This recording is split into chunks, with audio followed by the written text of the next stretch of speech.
झारखंड मुक्ति मोर्चा ने झारखंड में होने वाले राज्यसभा चुनाव को लेकर हॉर्स ट्रेडिंग की आशंका जताई है।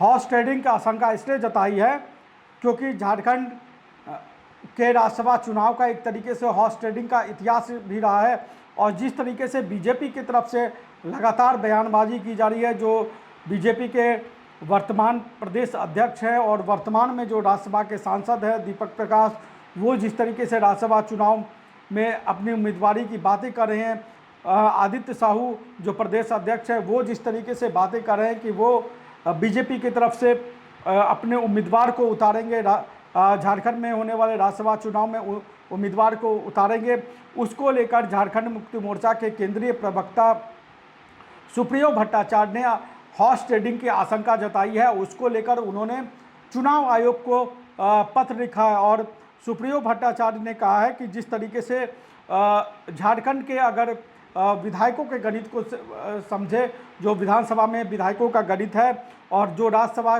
के 2 सीटों पर चुनाव होने वाले हैं उनके गणित को अगर समझे तो राज्यसभा चुनाव में प्रथम वरीयता के लिए 28 वोट चाहिए और 28 वोट चाहिए तो उसके हिसाब से झारखंड मुक्ति मोर्चा के पास 34 विधायक हैं, कांग्रेस पार्टी के पास 16 विधायक हैं, आरजेडी के पास 4 विधायक हैं और भाकपा माले के पास 2 विधायक हैं। जेएलकेएम के उम्मीदवार जयराम महतो भी सरकार को बाहर से अपना समर्थन दे रहे हैं, लेकिन उसकी गणना उन्होंने इस सूची में नहीं की है। दूसरी तरफ बीजेपी की अगर बात करें तो बीजेपी के पास सिर्फ 21 विधायक हैं, एक जेडीयू के विधायक हैं 22 में, एक आसू पार्टी के विधायक हैं 23 हुए और एक जो है वो जेडीयू और आसू के विधायकों को अगर हम मिला लेते हैं तो कुल मिलाकर 23 विधायक होते हैं बीजेपी और उनके गठबंधन के पास।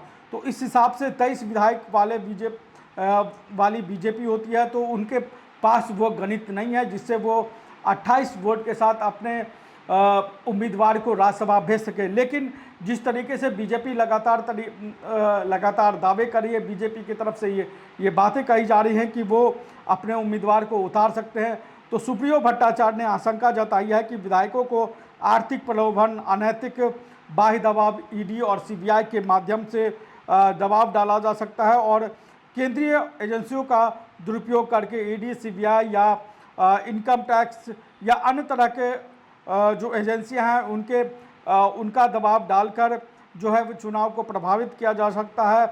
और उन्होंने इसकी जो प्रतिलिपि है, जो चुनाव आयोग को जो चिट्ठी लिखी है उसकी प्रतिलिपि राज्य निर्वाचन पदाधिकारी को भी भेजी है और उन्होंने आशंका जताई है कि जो झारखंड में राज्यसभा के चुनाव होने वाले हैं उसमें हॉर्स ट्रेडिंग हो सकती है। और ये आशंकाएँ ऐसे ही नहीं हैं क्योंकि झारखंड का जो राज्यसभा चुनाव का इतिहास रहा है वो इस तरीके के कई मामले पहले भी आ चुके हैं जब झारखंड में राज्यसभा चुनाव के दौरान हॉर्स ट्रेडिंग की घटनाएं हुई हैं और उनको लेकर अलग अलग तरह की जांच भी अपने तौर पर उस समय चली। और जब अब 2024 में राज्यसभा के 2 सीटों पर चुनाव होने वाला है तो एक सीट झारखंड मुक्ति मोर्चा के लिए पूरी तौर पर रिजर्व है। झारखंड मुक्ति मोर्चा के पास 34 विधायक हैं तो किसी भी गणित के हिसाब से झारखंड मुक्ति मोर्चा का एक उम्मीदवार जो है वो राज्यसभा पहुंचना तय है। अगर झारखंड मुक्ति मोर्चा दूसरे उम्मीदवार को उतारता है या गठबंधन के तहत कांग्रेस पार्टी दूसरे उम्मीदवार को यहाँ पर उतारती है तो उसकी जीत भी, अगर सिर्फ यहाँ 2 उम्मीदवार खड़े होते हैं तो दोनों ही झारखंड मुक्ति मोर्चा, कांग्रेस या गठबंधन के दोनों ही उम्मीदवार की जीत तय है। लेकिन अगर बीजेपी यहाँ उम्मीदवार उतारती है तो यहाँ पर त्रिकोणीय मुकाबला होगा और इस त्रिकोणीय मुकाबले में हॉर्स ट्रेडिंग की अपने तौर पर आशंका झारखंड मुक्ति मोर्चा ने जाहिर की है। और इसके पीछे जो एजेंसियों का दबाव है उसको एक बड़ा कारण बताया क्योंकि अलग अलग तरीके से एजेंसियां अपने तरीके से दबाव डालकर विधायकों से, चाहे वो आर्थिक प्रलोभन के माध्यम से हो चाहे अलग तरीके से सुप्रियो भट्टाचार्य कर रहे हैं कि वो चुनाव को प्रभावित कर सकता है, उसको लेकर उन्होंने अपने तौर पर चिट्ठियाँ भी लिखी है। हालांकि झारखंड मुक्ति मोर्चा की तरफ से कौन अभी तक उम्मीदवार होगा वो अभी तक नाम तय नहीं हो पाया है, कांग्रेस पार्टी की तरफ से कौन उम्मीदवार होगा वो भी तय नहीं हो पाया है, बीजेपी की तरफ से कौन उम्मीदवार होगा ये भी तय नहीं हो पाया है। झारखंड मुक्ति मोर्चा की तरफ से माना जा रहा है कि शिबू सोरेन के परिवार से कोई सदस्य, चाहे ज़्यादातर संभावनाएं उनकी हेमंत सोरेन की बहन के बारे में संभावनाएं जताई जा रही हैं कि वो राज्यसभा के चुनाव के उम्मीदवार हो सकते हैं। जो मीडिया रिपोर्ट्स हैं और जो अनंत तरीके के दावे किए जा रहे हैं, उनके हिसाब से शिबू सोरेन की जगह कोई बड़ा आदिवासी चेहरा हो, संभावना ये है कि उनके परिवार से कोई आदिवासी चेहरा झारखंड मुक्ति मोर्चा की नुमाइंदगी राज्यसभा में कर सकता है। कांग्रेस पार्टी की तरफ से धीरज साहू एक बड़े दावेदार माने जाते हैं। वहीं बीजेपी की तरफ से अंबानी परिवार से जुड़े हुए परिमल नाथवानी का भी नाम है, दीपक प्रकाश का भी नाम है। सीता सोरेन अपने तौर पे अलग तरीके से दावे कर रहे हैं, तो सीता सोरेन के दावे को भी खारिज नहीं किया सकता है। किसी भी राजनीतिक दल ने, चाहे झारखंड मुक्ति मोर्चा, कांग्रेस हो, बीजेपी ने हो, किसी ने भी अपने तरीके से अपने किसी भी उम्मीदवार की घोषणा नहीं की है। लेकिन ये जो आरोप लगा है सुप्रियो भट्टाचार्य, ये बहुत एक तरीके से कहा जाए तो गंभीर आरोप है। और जो झारखंड में होने वाले राज्यसभा चुनाव का चुनाव होने वाले, ये अपने तौर पर एक अलार्मिंग पोजीशन भी है गठबंधन के लिए भी और जो झारखंड का राजनीतिक इतिहास रहा है, खासतौर पर राज्यसभा चुनाव को लेकर, क्योंकि जो राज्यसभा के चुनाव होने वाले हैं उसमें से सबसे हॉट चुनाव माना जा रहा है कि झारखंड में होगा।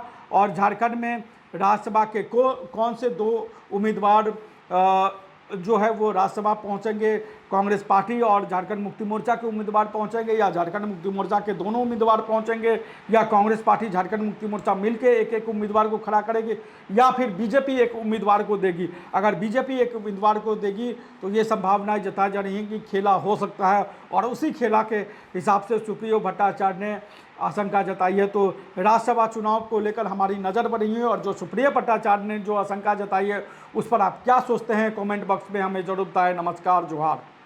बायोम इंस्टीट्यूट नीट की तैयारी के लिए एक भरोसेमंद नाम। यहाँ अनुभवी फैकल्टी, स्मार्ट क्लासरूम और बेहतरीन टीचिंग मेथड से स्टूडेंट्स को मिलती है मजबूत तैयारी। यहाँ हर स्टूडेंट को मिलता है पर्सनल गाइडेंस और डाउट क्लियरिंग का पूरा सपोर्ट। नीट 2027 और 28 के लिए फेज 2 बैच 30 अप्रैल से शुरू हो रहा है। आज ही बायोम इंस्टीट्यूट से जुड़े और अपने डॉक्टर बनने के सपने को दे सही दिशा। बायोम इंस्टीट्यूट सिर्फ मेडिकल प्रिपरेशन का संस्थान। रॉयल इंडिया में आपका स्वागत है। भारत के सबसे विश्वसनीय सोलर मोटर पंप और MPPT कंट्रोलर निर्माता। रॉयल इंडिया का high performance movable trolley solar water pumping system प्रस्तुत है। बेहतर दक्षता के लिए डिजाइन किया गया और आसानी से ले जाने योग्य। सरकारी परियोजनाओं के लिए अनुमोदित देश भर के कॉन्ट्रैक्टर्स और एजेंसियों की पहली पसंद। MNRE द्वारा अनुमोदित, उल प्रमाणित, उद्योग मानकों के अनुरूप स्वदेशी उत्पाद। सार्थक ऊर्जा समाधान के लिए हमारे साथ साझेदारी करें। आज ही संपर्क करें।